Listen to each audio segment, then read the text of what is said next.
when it comes to being impulsive, being a recovered impulsive person, what I did to change this around for me, I started to treat every decision like it was a sales pitch. Like I was sitting across from one of them slick salesmen, them car salesmen, you know, the real slick ones that try to get you to make every decision right here, right now. I started to treat life like that. I started to treat life decisions like that. Because you know how they want you to make every decision before you have time to go home. And the reason for that is because they want you to do it before you have time to think about it. That's the reality of it. And what I realized is that being impulsive works the exact same way. Let's talk about it. What's up, QC family? It's Queen Chef Author Healer. I am a chef by trade, writer by gift, healer by nature. I like to discuss all things healing. I like to specifically focus on self-mastery and spirituality and tie those things into the topics using my 4 pillars, which are energy alignment, self-love, inner child wounds, and purpose discovery.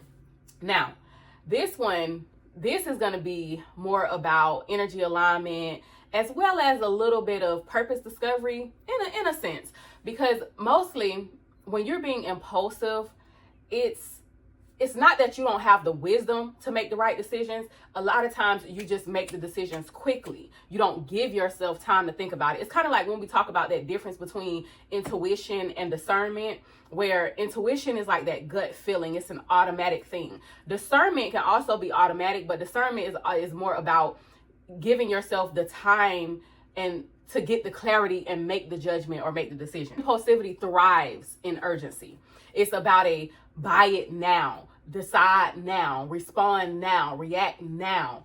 Impulsivity thrives in environments where you got to go. This is why a lot of times speed feels like, when you're doing things fast, it feels like you're doing a lot. But the reality is, the unfortunate reality, speed is actually an enemy of progress. Going fast does not guarantee that you are being productive, that you are making progress. So when it comes to life decisions, we have to consider that. When it comes to making life decisions, we have to consider that also. Because even just how you move through life, not even making decisions, but how you move through life, how you move through the world. Are you doing everything quickly? If you are, that don't automatically mean you're getting a lot done. That don't automatically mean that you're being successful at it. You're just doing it fast so it look good. You know what I'm saying? So understanding that impulsivity thrives off of urgency, that now.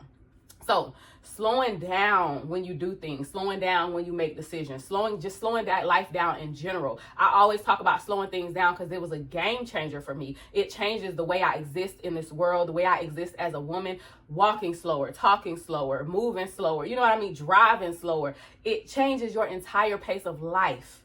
And you feel like, well, if I slow down, how I'm going to get where I'm going? You know what I'm saying? Again, speed does not guarantee you going in the right direction. Speed just means you're moving. It don't mean you're going the right way. You know what I'm saying? So that kind of leads me into the next thing, which is understanding that discernment needs time. Because you need to be able to perceive something. You need to be able to get clarity on it before you can properly judge it, so this can, whether it's relationships, jobs, locations, handling your children, decisions related to your children, decisions related to friends and friendships, just all around, giving your discernment time to work. You know what I'm saying? Time to process the information, and then you can judge things with that clarity that you've gained. It's not necessarily like intuition where it's kind of just a gut feeling that you have and you don't necessarily need time to process. You just go with that feeling. You know, that's 2 different things. So I want to distinguish that discernment requires that time. And a lot of times we feel like we lack discernment, and we don't lack discernment. We just not giving ourselves time for the discernment to work. Now, kind of on the opposing side of that, or the other side of that, is understanding that emotions are what drive the impulsivity. Emotions are, and understand this about emotions, they are fleeting. So feelings of fear, being fearful, loneliness, scarcity, those are kind of fleeting things that will change as you move throughout life. But if you make decisions and you moving through life based off of those emotions, you're not gonna have the results you want a lot of times, because your movements, your decisions aren't being driven by the things that matter. It's being driven by emotions. Emotions drive impulsivity. Because you think about a lot of decisions you made in the past that didn't fare well, didn't really turn out right. Are they decisions you put a lot of thought and a lot of time into? Most of the time, for a lot of us, it's the things that we just did. It was like, well, I just did it. It just felt like the right thing to do at the moment. It felt like the right thing to do. But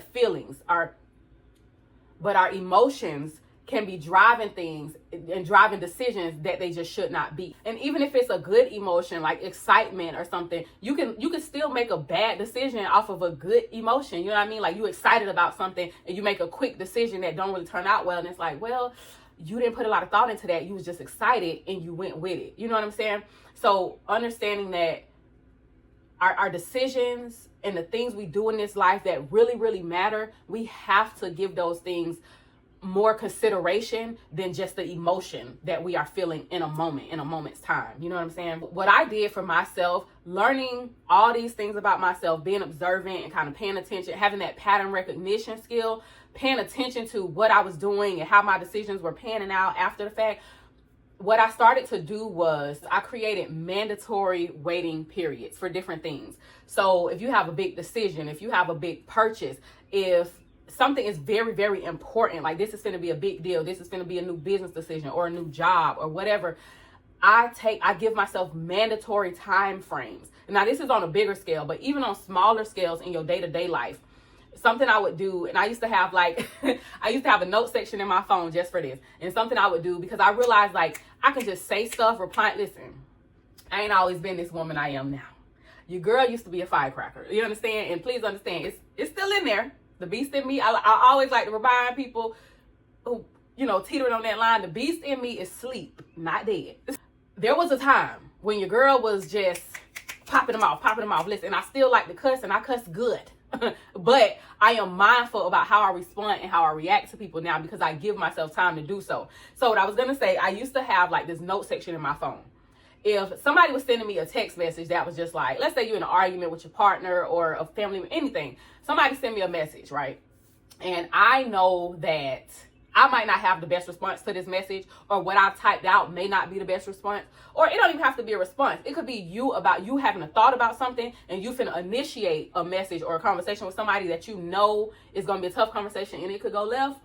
One thing I used to do, there was this one note section in my phone. I would take the message and I would type it in that section first. I would type it there first and I wait 2 hours. If 2 to sometimes 3, but mostly 2 would get the job done. If 2 hours later, I still feel like it is important to say, I still feel like everything in there needs to be said, then I would go ahead and send it. But you want to know what's crazy? I was shocked by this one myself. I'm not going to lie. I was shocked at how good it worked. But more importantly, I was shocked at the amount of times that, because you feel so strongly about it in the moment. Like when you have the thought, when you're having the reaction, you feel so strongly. Like, trust me, y'all talking to a reformed person. You feel like, no, this needs to be said. It's what it is. This is what it's going to be. Like you own that. So when I was shocked by the amount of times that I would go back to a message 2 hours later, read it, and just delete it. Like, I don't need to send this. It ain't even important. I don't even care. Like, it's not even that. And not in an avoidant type of way, but it's just like, do I really need to say all that like that? The amount of times I would just delete that and just be like, okay, blah, blah, blah, blah, and keep it simple. You know what I'm saying? Just because, give yourself that time. All of us, some people are wired already like that to just be reasonable from the start. But for those of us who are not, or who were not, it takes some tweaking. It takes some time. Most importantly, it takes tools. And that just that one little thing, that note section in my phone, that was a tool that probably saved me a lot of energy and a lot of just unnecessary chaos a lot of times. So take that little tidbit, take that tool with you. I hope it's helpful to you. That was one of my day-to-day things that I use. In addition to like the things that I always talk about on here is just walking slower, talking slower, driving slower. Take the scenic route home sometimes. After you've had a long day, even if you haven't had a long, rough day, stop by a park on your way home sometimes and just do a slow walk around a park, around a lake. You know what I'm saying? 15, 20 minutes out of your life, but they will make such a huge difference in your life. Just before you go home, just try it. I encourage you to just try it before you go home. You're not trying to burn calories. Don't put no intentions on it to start. Don't put no intentions on it. Just do it. Stop by, slow down your life by slowing down your actions. And this is one of those things. Don't try to exercise. Don't try to burn no calories. Don't try to count steps. Take a slow walk, 15, 20 minutes. 30 would be great, but we'll I'll take what I can get. 15, 20 minutes, take a slow walk around a body of water and watch how that start to change your life. If you're a morning person, get up and do it in the morning. Do it before you even start your day. You know what I'm saying? Just try it. Before you knock it, just try it. I promise you, y'all talking to somebody who has not always been this person I am today, but doing things like that and being willing to just try made me the woman I am today. And I'm proud, if I do say so myself. Because the ultimate thing and the ultimate goal of all of this, understanding that to beat impulsivity, what you have to understand is that bad decisions are not likely to make it past the moment. So give yourself the moments to let it fester. Let that decision sit for a minute. And then if time goes by and you ask yourself, do I still want this? After some time has passed and the answer is different, then the work is working. You know what I'm saying?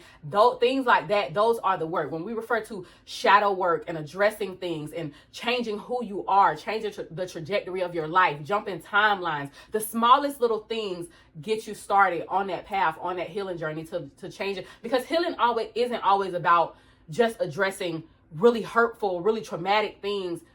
It's literally about just healing yourself from the inside out and changing the path of your life by addressing those things in you that you may not necessarily like.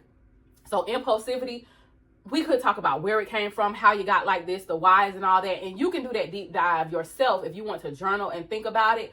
But with impulsivity at our big ages, I would rather let's talk about how we start to change this now. There are some things that require you to go back and dig into those inner child wounds and figure out how it got that way. But with impulsivity, let's start looking at the actual problem, the problems it's causing us in our current lives and on our day-to-day, and then how we can start doing little things to change it. And you might be surprised, as you start doing those little things, thoughts will come to you and they will come up. Don't try to force them. You can journal if you want to, like I said, but things will come up and thoughts will come to you that help you figure out, oh, wow, I probably got this from this. I probably started being impulsive when XYZ happened. I'm probably like this because I have a hustle mentality or a grind mentality. I'm a go, go, go kind of person. You know, those things will come to you. Those answers will come to you as you begin to do the work. So sometimes you kind of have to work backwards a little bit and start to do the work to make the changes, and the whys will present themselves to you. And that only accelerates the work. Please understand. If nothing else, understand that speed is an enemy of progress. Speed is an enemy of clarity. Just because you're going fast, just because you're making quick decisions, just because you're doing it like it's nothing and it's just you doing this and doing that and you moving, does not mean you are moving in the right direction. Stop making such quick decisions, such quick movements, and watch how everything in your life starts to change for the better. I hope this was helpful to somebody. If it was, drop me a little heart in the comments. Please like the video. If you have any questions, drop a comment about your question. And that's what I have for y'all today. Y'all be well.